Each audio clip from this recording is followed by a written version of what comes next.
Hello and welcome to the third boss of the Omega Deltascape inside Deltascape version number 3. This is Halicarnassus. This boss is a very fun fight with plenty to think about for all roles involved. Start by facing the boss away from the raid. Players should move from her face initially as she will cast Ribbit throughout the fight, including here at the start. Ribbit is an ability that projects a cone in front of the boss where she faces. When the cast is finished, anyone caught in that frontal cone is turned immediately into a frog and cannot perform actions aside from move for quite some time. This Ribbit attack is actually useful later on in the boss fight, which we'll discover in just a moment.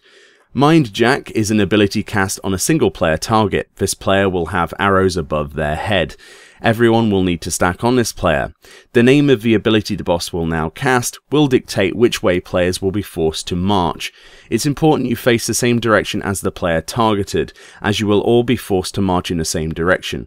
If you face another way, you will march away from the stacked player, and when the stack marker fades, those that manage to stack will be hit very hard. If it was only a couple, then they're likely to die. So make sure to be aware of this when stacking. It's a fairly hard mechanic to get right without voice communication in a pug, so sometimes I just res the person that gets killed. So let's get to the tiles mechanic of the fight. As earlier I mentioned Ribbit that turns people into frogs. Well, this is where that can come in quite useful. There are 3 types of tile phases on this phase.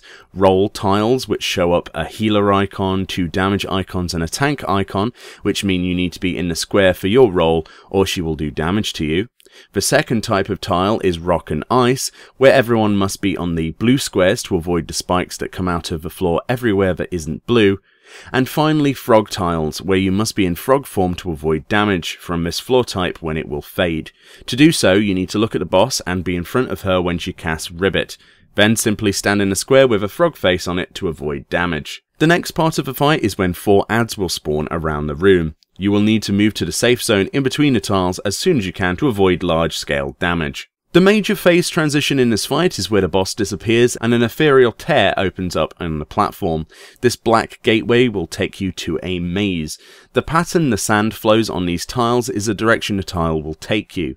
You will then need to work out the way to get to the other side and exit via the other ethereal tear. Simply done, but there is a time limit on this, so if you don't understand, simply follow others that do. Once outside, the usual rotation of floor tiles and stack markers will continue, but nothing really that groundbreaking gets added to the fight. The only thing I should mention is a dragon ad that spawns during the blue tile phase. This should be picked up by the off tank and faced away from the group to avoid AoE conal damage. Kill the ad and switch back to the boss as soon as possible. And that's literally all there is to Halicarnassus and Omega Deltascape boss number 3. Hopefully this bite-sized boss guide was helpful to you. Thank you very much for watching, and I'll see you next time.